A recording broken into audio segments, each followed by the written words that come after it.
किस तरीके से लालू यादव का दिमाग काम किया और पप्पू यादव कांग्रेस में शामिल होने के बावजूद प्रत्याशी नहीं बन पाए और आज वो निर्दलीय नामांकन कर रहे हैं, चुनाव लड़ेंगे। नतीजे क्या होंगे वो तो जनता तय करेगी, मगर कांग्रेस का रोल भी पंकज जी इसमें देखने वाला है। कांग्रेस उनको बुलाती है, शामिल करा लेती है, दिल्ली कार्यालय में शामिल कराती है, नेशनल कार्यालय में शामिल कराती है, माहौल बनता है, नारेबाजी होती है, लौटते हैं, लोगों को लगता है टिकट मिल जाएगी लालू यादव।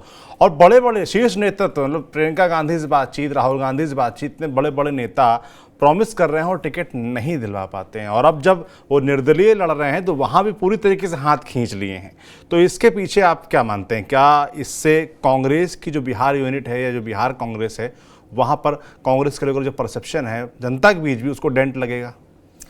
देखिए, मैं आपको एक बात बहुत साफ बता दूं कि लालू प्रसाद यादव ने एक साफ शर्त रख दिया पप्पू को लेकर के जी। वो ये है कि या तो पप्पू को चुन लो या तो लालू को चुन लो। अब आप ये जान लीजिए, मैं बहुत बड़ी बात बताने जा रहा हूं, क्योंकि ये कहानी इस तरह की है कि जब पप्पू यादव प्रयासरत थे उस समय जेडीयू एनडीए का हिस्सा थी, तो लालू प्रसाद यादव को पप्पू यादव की जरूरत दिखाई नहीं पड़ रही थी और कांग्रेस को भी महसूस हो रहा था कि इस समय पप्पू यादव की क्या जरूरत जी, क्योंकि उस समय महागठबंधन बहुत मजबूत दिखाई पड़ रही थी।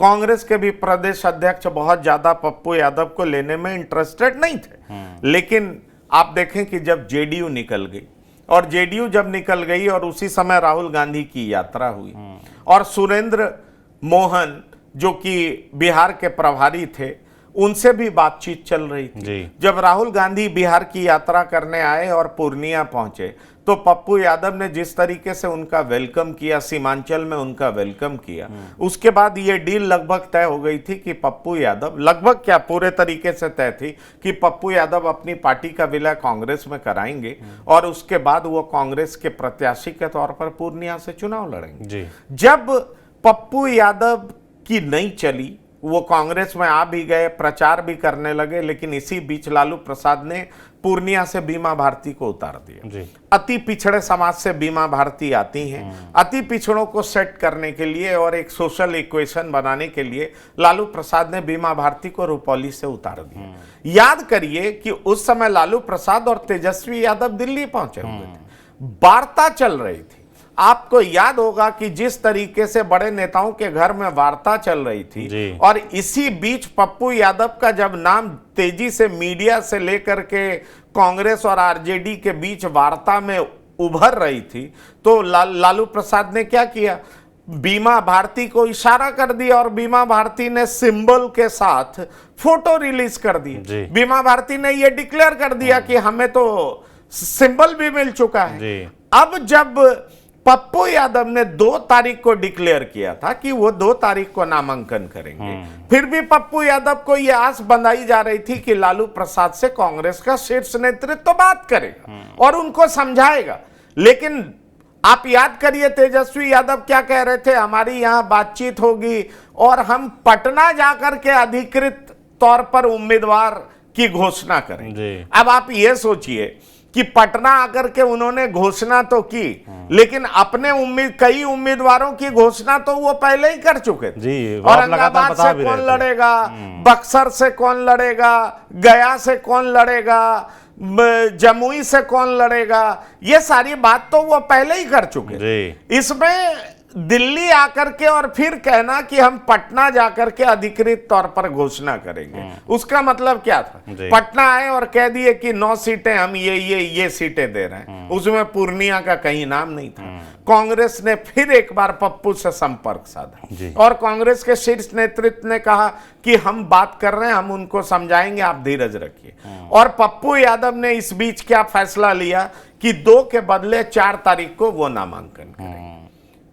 लेकिन क्या हुआ आप ये याद करिए, 2 के बदले 4 तारीख का डेट बढ़ा दिया गया, लेकिन लालू प्रसाद ने कांग्रेस की एक नहीं सुनी और तेजस्वी पहुंच गए पूर्णिया। और सुनिए, जब लालू प्रसाद से बहुत कहा जाने लगा तो लालू प्रसाद ने यह साफ कर दिया, कांग्रेस के सामने शर्त रखा कि या तो पप्पू को चुन लो या लालू को चुन लो। अब लालू को चुन लो मतलब आरजेडी को चुन लो, आरजेडी को चुन लो मतलब महागठबंधन में दरार, महागठबंधन में टूट।